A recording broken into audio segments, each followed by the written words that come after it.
You know, we see the results of what our city government does all the time. A new road gets paved, a park gets an upgrade, but how we get from A to B is often kind of fuzzy.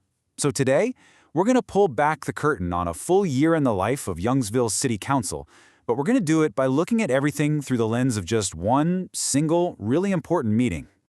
I mean, it's a question we all probably have, right? We vote for these folks, but what's the day-to-day? What does the job really entail?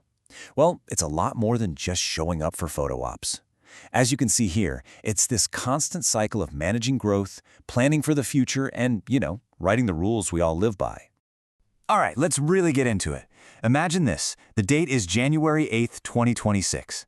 You're a member of the Youngsville City Council. You've just sat down and you're looking at the agenda for the first meeting of the year. The thing is, the votes you're about to cast aren't just starting something new. They're actually the final chapter of a story that's been unfolding for the entire past year. So, first up on the agenda, we see something that gets right to the heart of how the council deals with the city's growth. And you'd be surprised how one tiny, almost boring-sounding request can actually tell a massive story. Let's zoom in on one specific item from our meeting. Okay, I know, that sounds super technical. A setback variance? All that really means is someone is asking for an exception to a rule. In this case, the rule about how far a house has to be from the property line. By itself, it's just a small neighborhood issue. But if you're a council member, you know this one little request is part of a huge pattern you've been seeing for months and months. So that's the real question you have to ask yourself, right? Why this? Why now? And why so many? The answer is simple. Youngsville is absolutely booming. And every time a new house goes up or a new business opens, the city's official rulebook gets put to the test. And just look at this timeline from 2025. The pace was just relentless. I mean, the council was approving one new development after another. It starts with a small lot subdivision in January, and by September they're greenlighting Phase 29, that's right, 29, of a major neighborhood. They even squeezed in a new gas station in December. This wasn't a trickle of growth, it was a fire hose. And this is where the real nitty-gritty work happens. Every single one of those new developments brought its own unique headaches.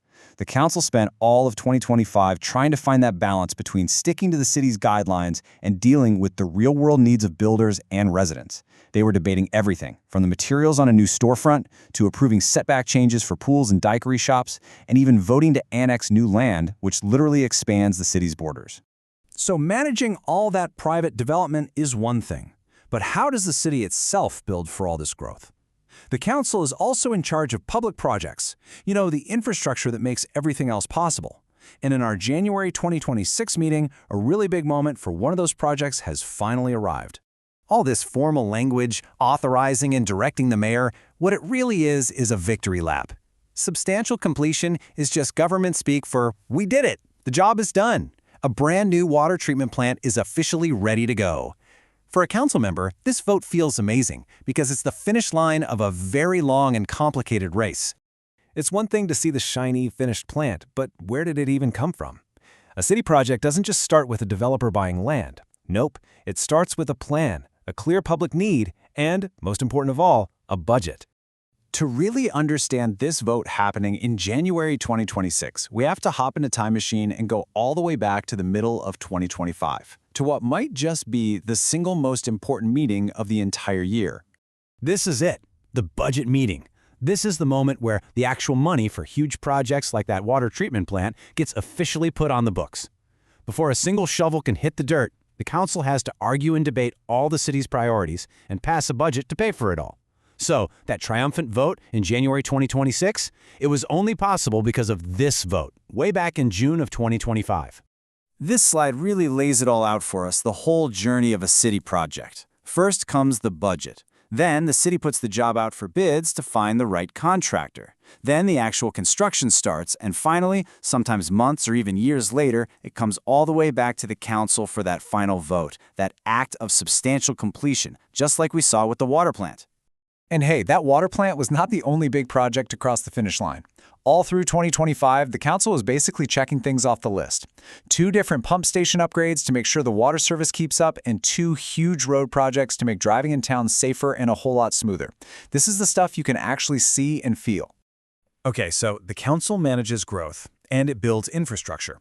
But it's got a third super critical job. It actually writes the laws for the city.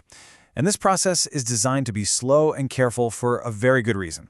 So, let's jump back into our January 2026 meeting. The council is about to take the final vote on something called Ordinance 508-2025. This is the exact moment a new law officially comes into existence.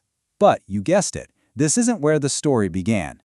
See, for something to become a law in Youngsville, it has to pass in two separate public meetings. This ordinance about traffic rules, it was first introduced back in the December 2025 meeting.